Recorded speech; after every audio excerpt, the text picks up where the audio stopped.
You are singing two-term. William Ruto should be a two-term president. But when I ask you why, you are telling us, and you are telling me, that Kibaki was a two-term president, Uhuru was a two-term president. So we should also give William Ruto a two-term presidency. That is the only reason you are giving us. And when we go further, you are telling us that Kikuyus hate Ruto. I want to ask you a question. Did you vote for William Ruto?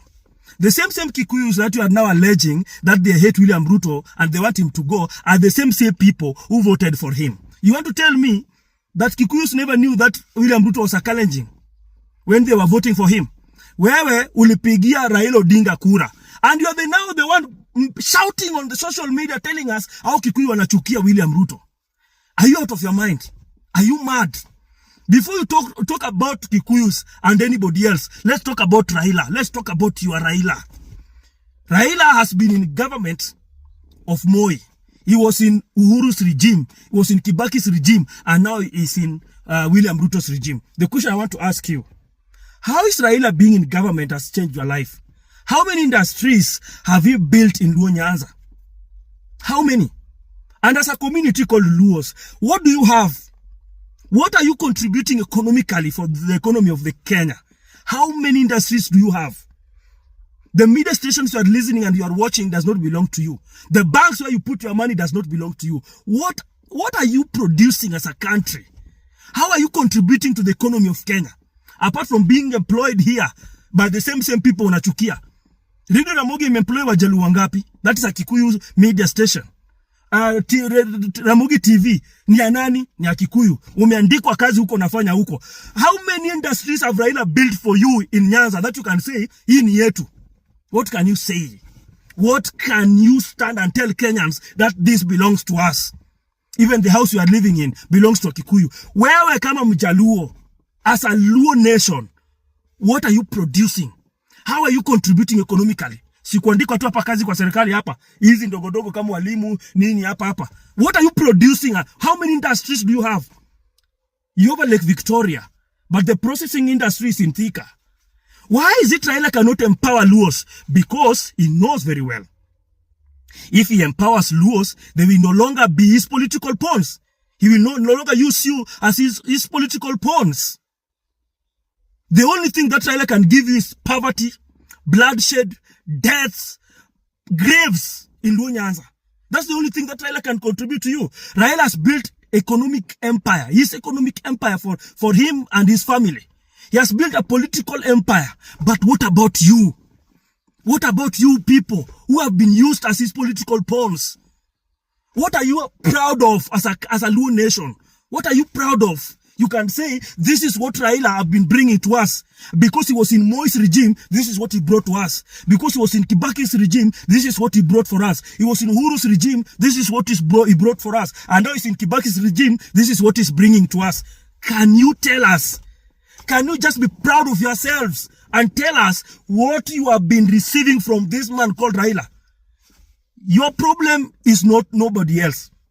All along, your problem have been Raila Odinga. And you need to know it very well. It is time that you wake up. It is time that you wake up. I want to see banks run by Luos. I want to see industries in Nyanza. If you are serious, tell William Ruto, aenda kujenge, hata tuko na so many fruits, mango, maembe iko huko mingi zaidi. Why can't you build something like Del Monte in Nyanza? Why? Raila cannot allow that to happen. When Rafael Tuju was building something like that in Nyanza, what happened?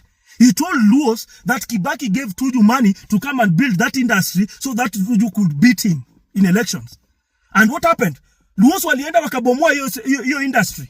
Waliharibu hiyo industry kabisa. Mpaka leo haijajengwa mpaka leo.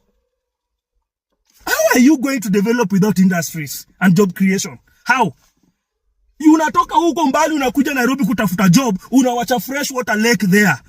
Where Raila kiwa kwa serikali anazambia Ruto, make these things to be the world class, where we can process our fish and export it.